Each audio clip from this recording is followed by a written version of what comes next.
guys! So I'm here at the snake room kasi meron tayo mga clutches ng ball pythons na kalalabas pa lang sa egg. And I believe this is my first normal for the season. So kasi gusto kong mapapakita sa inyo kung paano natin siya, isa-stack up, kung ano yung mga genes na gusto mong trabahuhin, kung paano pag-pair-pairin at kung paano mag-ID, kung paano makikita yung mga influence ng morphs na yun dun sa snakes. So, I will be showing you guys yung bagong hatch natin and then clutch update dun sa first ball python clutches na nakakain na and nakashed na. So, ayoko nang patagalin, ayoko nang pahabain. Let's go straight to the hatchling.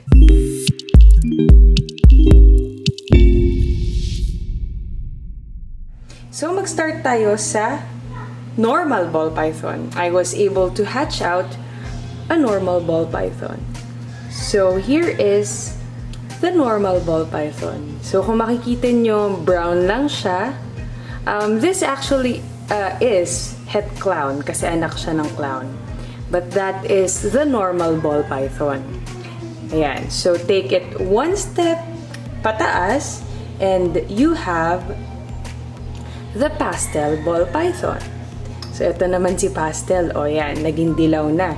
So, for you guys na mahilig sa madidilaw na ahas, you can go for a pastel ball python. But, if you want to take it on a different route, gusto mo yung bright, gusto mo yung nare-retain yung brightness hanggang pagtanda, go for a fireball python. A fireball python looks like this. Ayan. Ayan si Fire. Maya pakita ko sa inyo yung combo ng fire and pastel para at least may idea kayo kapag nag-interact yung pastel at fire. So all of these are actually het for clown kasi galing sila sa clown clutch. I was able to hatch out a couple of clowns. Ipakita ko sa inyo later. Here is what I believe to be a Firefly ball python. So, ang difference niya sa pastel is mas bright siya. Ayan. So, may difference sila. Kung mapapansin nyo, mas light itong nasa kaliwa. Tignan mo yung ulo, naging bright, right? So, this one is a Firefly and this one is a pastel. So, eto two genes na, nag-interact na si Fire and si Pastel. So, ayan. And then, ito yung pakita ko sa inyo yung clown. The pairing kasi for this is a pastel lesser fire het clown to a clown. So, I have an opportunity to hit a clown. This one is a lesser clown. Ayan. Lesser clown ang tawag sa kanya. And then, put pastel sa lesser, you get a lesser pastel clown. Again, clown is recessive, guys. So, kailangan both parents ay may karga. So, here is a pastel lesser clown. Ang bright, no? Hindi pa makita yung pattern. Super bright. There.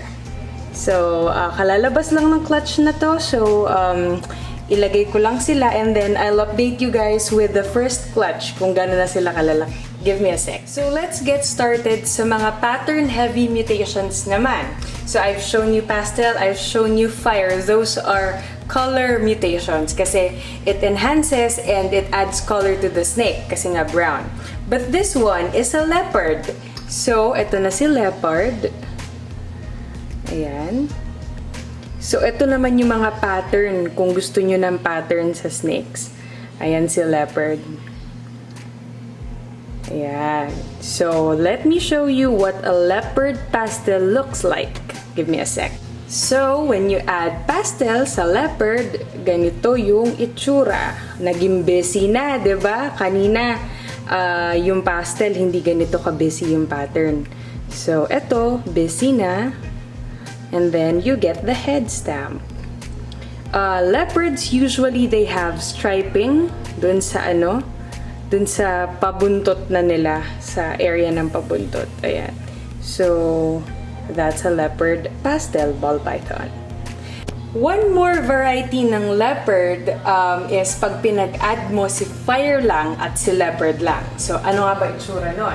Fire and leopard together.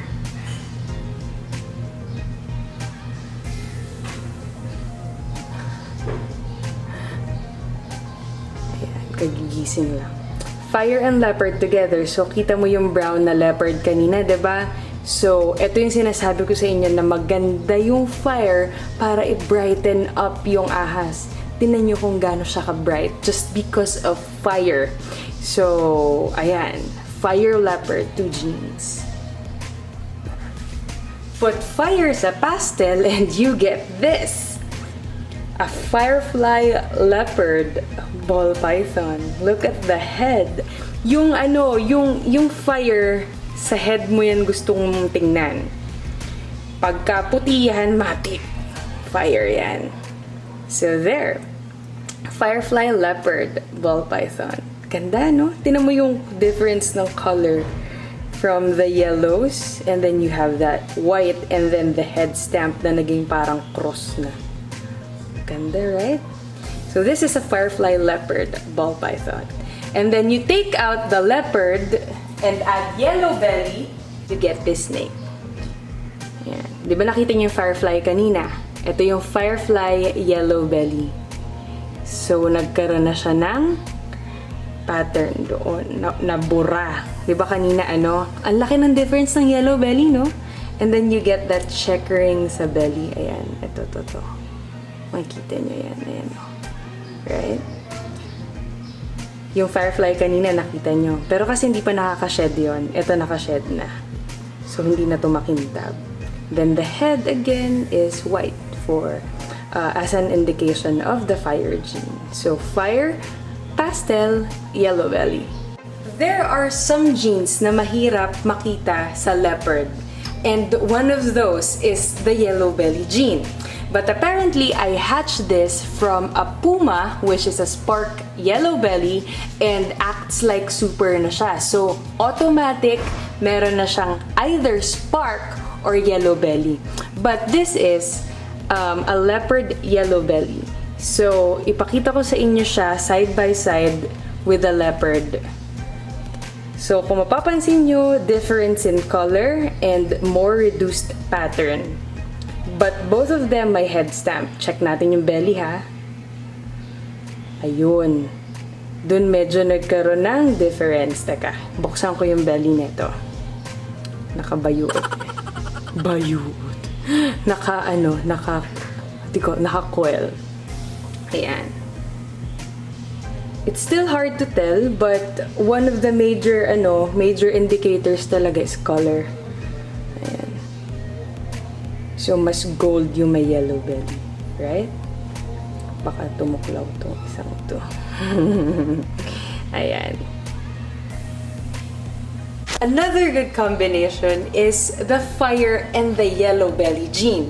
Bakit? Kasi pareho silang enhancers. So, kapag meron kang fire yellow belly na female and you bring it up, kahit anong pattern ang i-add mo dyan, maganda. How does a fire yellow belly look like? So, let me get her. Fire and yellow belly together is this beauty right here. Ayan siya. It's really, really orange. Ayan o, diba? Orange. Orange talaga. And apparently yung akin, may ringer kung tawagin. So, ang ringer is yung area ng snake na nawalan ng pattern. So, ayun. Dito sa kabila, meron din. There. So, ito yung fire and yellow belly together. It's really orange in person. I hope it comes through sa camera. Ayan siya. Okay, so let's talk about gendering naman. So, this one, ayan, lagay ko muna sila dyan. Ito naman pala, nakalimutan ko sabihin kanina, naalala ko lang na meron ako. Ito naman yung Firefly, Fire Pastel Leopard with yellow belly na to. Ayan, nakalimutan ko sabihin kanina eh. So, ito, gawin ko siya example as the male and this one is a leopard spark or yellow belly female. So, kaya sila tinawag na ball python, just so you know, ayan, naka-ball sila. Nakaikot sila kapag they feel threatened or ano, ayan, nakaikot lang sila. But then, eventually, they will learn to relax kasi captive bred naman and lagi ko silang tinitingnan dito. So, they will eventually learn na wala namang nangyayaring masama. So, magiging okay. So, okay, gendering. Ang dami ko sinasabi. Alright, gendering. So, we do the pop kapag ganito kaliliit pa lang. So, nagpa-pop kami. For the bigger ones, we have a different type of gendering method naman. So, para mag-gender ng ball python, you want to hold the ball python like this, and then gently, itong left thumb ko, i-roll ko siya. And then ito, a little like press lang. Press pababa. So, pagsasabayin ko yung ano na yun, and you get that. So, kita mo, walang lumabas na hemipins. Ayan, wala. So, this is a female. So, for the males, let's do the same. So, kuha sa tail, and then, konting pressure dito sa dito sa area na to, and then roll mo lang. I-roll mo lang siya. And then there, may hemipins. I hope it focuses. Ayun, dalawa. Tama? Ayan, dalawa. Dalawang hemipins. Yun yung organ nila. Ayan. So, we don't usually do this. Like, wag nyo laging gawin. Kasi, syempre, ini-invert mo yung tails ng snakes. So, once na mapalabas namin yung hemipins and makita namin na walang hemipins, this is a female and this is a male. Alright, so for the setup, I'll teach you na rin. Alright, so for my tubs, ito yung gamit ko. Pinakita ko na to sa inyo. I don't have the exact measurements, but this is an H5 tub from Pets and Hobbies by Doc Bonnie or kay Pet Buddies. This particularly came from Pet Buddies kasi pinaship ko yan papunta dito. And then, yung kay Pet Buddies, meron kasama na water dish. So, what I did is lined it up with yung paper towels. So, dalawang ganon yung ginamit ko. And then, since this hatchling is a little insecure, I will put a hide in there. So, ayun yung hide niya, and then I will put the ball python inside the hide para maging secured siya kasi mas madilim, and then water dish. Lagyan mo lang ng water yan, and that's it. If you have an area na madilim, na medyo warm, that's the best spot. So there, that's the simple setup. No complications. Hindi namin ina-advise na ilagay nyo sa tank kasi nga they're very insecure. So kapag kita nila yung buong kwarto mo kasi nakatank ka, na-insecure sila lalo. So, may tendency sila na hindi kumain. So, mas gusto nila yung nagtatouch yung parts ng katawan nila sa isang sikip na area. Kasi sa burrow, ganun sila. Alright guys, so there you have it. I have shown you how I set up, how to gender, and shown you some snakes. So, thank you so much for watching. I will be updating you guys dun sa clown clutch na ginupit natin na nagpatili sa akin ng bonggang-bongga. I will be updating you next week, so watch out for that video. Again, thank you so much for watching, and I'll see you guys next week.